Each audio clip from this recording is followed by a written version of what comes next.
തേടിയുള്ള ജീവിതയാത്ര കുരിശിനെ ചൂണ്ടിക്കാട്ടുന്നു. ആത്മാവിന്റെ പ്രേരണയെ സ്വർഗം ലക്ഷ്യമാക്കിയുള്ള യാത്രയിലായിരിക്കാം കുരിശിലേറ്റപ്പെട്ട മിശിഹ ഇന്നും ജീവിക്കുന്നു നിങ്ങളിലൂടെ.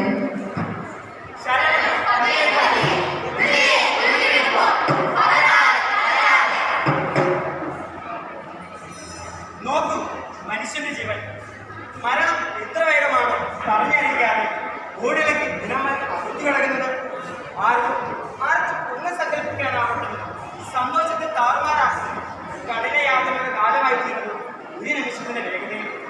നന്മയും തിന്മയും ആർക്കും വിവേചിച്ചറിയാനാവില്ല. തെറ്റു തിരുത്താൻ തിരികെ വരാൻ ആർക്കും കഴിയുകയില്ല.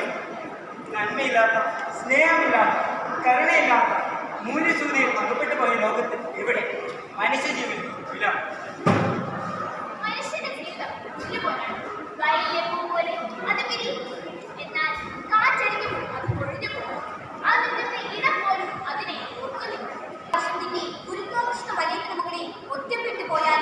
ആരുടെയോ വയ്യാതിന്റെ ഒറ്റപ്പെട്ട വാക്കിന്റെ പേരിൽ യുദ്ധങ്ങളിൽ പെട്ടുപോയാലും മനുഷ്യജീവന എന്തുമില്ല. ജീവനെ നശിപ്പിക്കുന്നവരുടെ യുദ്ധത്തിലല്ലേ ജീവിതം. സൂക്ഷിക്കണം, തീർച്ചയായും സൂക്ഷിക്കണം. കണ്ണിന് കൗതുകമൊന്നുമല്ല കൈകൾക്കും നൽകി ആവേശം പൊളിച്ച് ഇന്ന് പ്രായമേ ശൈശവത്തെ പോലും പ്രവർത്തിക്കുന്ന ദൈവങ്ങളെ അത്ഭുതങ്ങൾ കൊല്ലുന്നത് ജീവനെ മാത്രമല്ല, പല പ്രതീക്ഷകളെയും സ്വപ്നങ്ങളെയുമാണ്. അന്ന് കഥപ്പേരിലാണെങ്കിൽ ഇന്ന് മുഖംമൂടി മാറ്റി സ്വന്തം പേരിലാണ് ദൈവം നിർണയം നടത്തുന്നത്. ഈ കാലഘട്ടം ഓർക്കേണ്ട ഒന്നുണ്ട്. അന്ന് നൂറ്റാണ്ടുകൾക്ക് മുൻപ് മരണമേൽക്കാതിരിക്കാൻ ഇസ്രായേൽ ജനം വിശുദ്ധിയോടും ദൈവവിചാരത്തോടും കൂടി പെസഹ ആചരിച്ചു. ദൈവഹിതത്തിന് വിധേയപ്പെട്ടുള്ള ജീവിതത്തിന് അത്യാവശ്യമായി നിലകൊള്ളേണ്ടത് വിശുദ്ധിയോടെയുള്ള ബലിയർപ്പണമല്ലേ? ഗാഗുൽത്തായിലെ യാഗം പോലെ നമ്മുടെ ജീവിതവും മാറേണ്ടതല്ലയോ? സ്വാർത്ഥതയുടെ ഈ ലോകത്ത് നാം നേടിയെടുക്കാത്ത ഏറ്റവും വലിയ വില അത് കുരിശാണ്. മിശിഹ നൽകിയ രക്ഷയാണ്.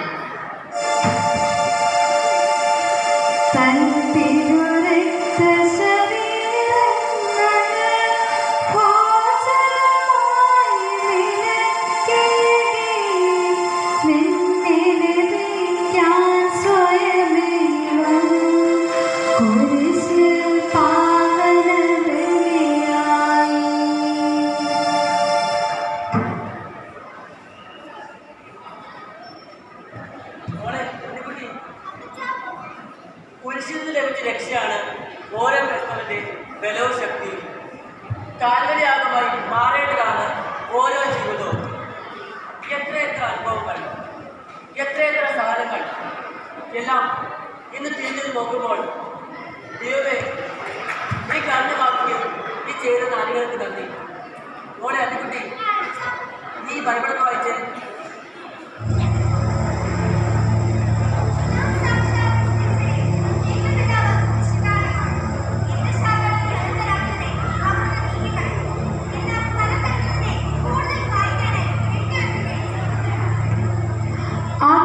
ഒരുപാട് ജീവനുകളുണ്ട്.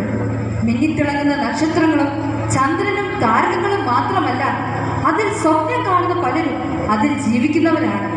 മഴയ്ക്ക് വേണ്ടി കാത്തിരിക്കുന്നവർ, വെയിലേൽക്കുന്നവർ, ഋതുഭേദങ്ങൾക്കായി നിരവധി വിളയിറക്കി ആകാംക്ഷപൂർവ്വം നിൽക്കുന്നവർ, ആകാശ സഞ്ചാരികളായ പക്ഷികൾ, എല്ലാത്തിനും ജീവനുണ്ട്. എല്ലാവരും ആകാശ സഞ്ചാരികൾ തന്നെ.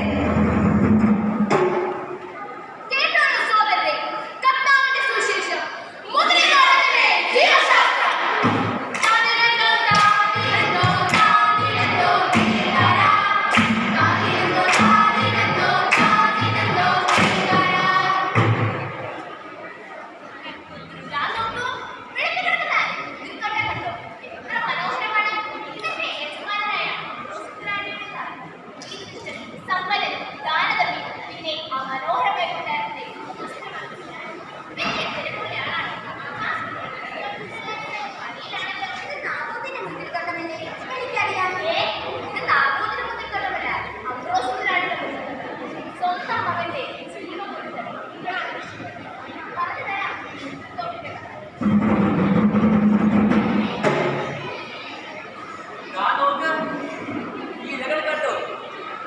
നല്ല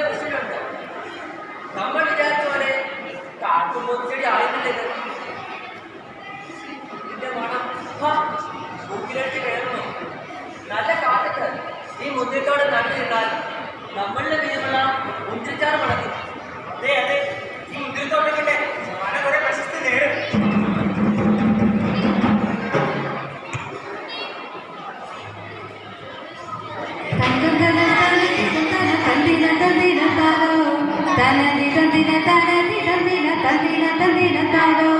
കൊയ്തെടുക്കുന്ന വിളമെല്ലാം ഒരുമയോടെ നിരത്തിയിടാം, കൊയ്തെടുക്കുന്ന വിളമെല്ലാം ഒരുമയോടെ നിരത്തിയിടാം.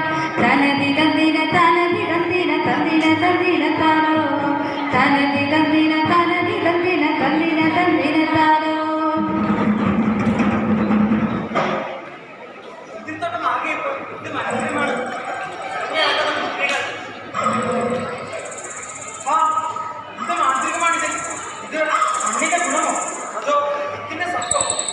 ഞങ്ങളുടെ കഷ്ടപ്പാടിനെയാണ് രാവ് പകലില്ലാതെ ഞങ്ങൾ ചെയ്തു കൂട്ടിയതല്ലേ ഈ മണം.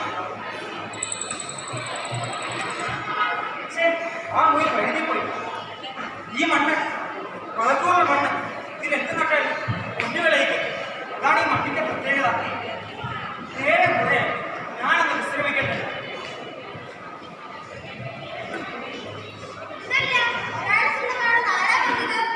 ഇത് ഞങ്ങൾക്ക് ആവശ്യപ്പെട്ടതാണ്.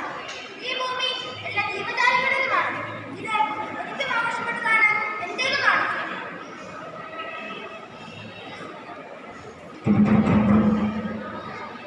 ഈ മണ്ണ് വളക്കൂറുള്ള ഈ മണ്ണ് ഇത് ഞാൻ സ്വന്തമാണ്. ഈ മണ്ണ് ഇനി ഞാനായിരിക്കും ഇതിനുള്ളവ. ഒത്തുപിടിച്ച മലയിൽ പോയി ഒന്ന് ആഗ്രഹിച്ച ഇതിനോട് ഞാൻ ഇപ്പോൾ തന്നെ പോയി എല്ലാവരെയും അയക്കട്ടെ. അതെ, കിണമായി പറിച്ചു മാറ്റാൻ സമയമായി. പുതിയ തൈകൾ നടണം. കിഴക്കേക്കൂടെ നമുക്ക് പണിയാൻ ഞാൻ നോക്കാം. അവൻ നടുവാൻ കൊടുക്കാം. ഓരോരുത്തർക്കും ഓരോ മൂല്യം നൽകിയ ഈ നടുഭാഗം എടുക്കാം. അങ്ങനെ ഉദ്ദേശിക്കാം. നമ്മളെ സ്ഥിതിക്ക് ഇരട്ടി ഫലപ്പെടുത്താൻ നമ്മൾ ബാധ്യസ്ഥരാണ്. ഞാൻ പറയുന്നത് നിങ്ങളായിട്ട് ശരിക്കും ചിന്തിച്ചു നോക്കണം. രാജ്യം കിട്ടുമ്പോൾ അപ്പുറത്തുള്ളതാണെങ്കിൽ ഇതിനാണെങ്കിൽ മുന്നിൽ അവിടെ സുരക്ഷമായി കഴിയുന്ന മുതലാണെങ്കിൽ ഇതിനെത്ര ആവശ്യവും. ഇതിൽ കൂടാതെ ഇതിന് 7 സമത്വമുണ്ട്. മാത്രമല്ല ഈ വിളവിന്റെ 4 ഇവിടെയെല്ലാം പോയി ഈ മുന്തിരിത്തോട്ടവും ഈ വിളവുകളും നമ്മൾ സ്വന്തമാക്കുക. നമ്മുടെ എല്ലാ ഘടകങ്ങളും പിന്നെ നമ്മളായിരിക്കും ഈ നാട്ടിലെ സമ്പന്നർ. ഹക്കാരി, നീ എന്തായി പറയുന്നത്? ഇത് ചിന്തിച്ചു നോക്കുക. ചിന്തിക്കുക. ഇപ്പോൾ ഇവിടെ അധികാരമുണ്ട്. നാം അത് കളയണം. മുന്തിരിത്തോട്ടത്തിൽ മേലുള്ള അധികാരം നാം നഷ്ടപ്പെടുത്തണമോ? നീ പറയുന്നതിന്റെ കാര്യമുണ്ട്.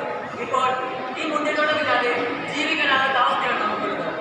ഈ മുന്തിരിത്തോട്ടമില്ലാതെ ജീവിതം ആരും ചെയ്യാൻ പോലും പറ്റത്തില്ല. ഈ വിളവ് ശേഖരിക്കാൻ വരുന്നവരെ നമുക്ക് കീഴ്പ്പെടുത്താം. ഇപ്പോൾ നമ്മുടെ വിളവുകളെ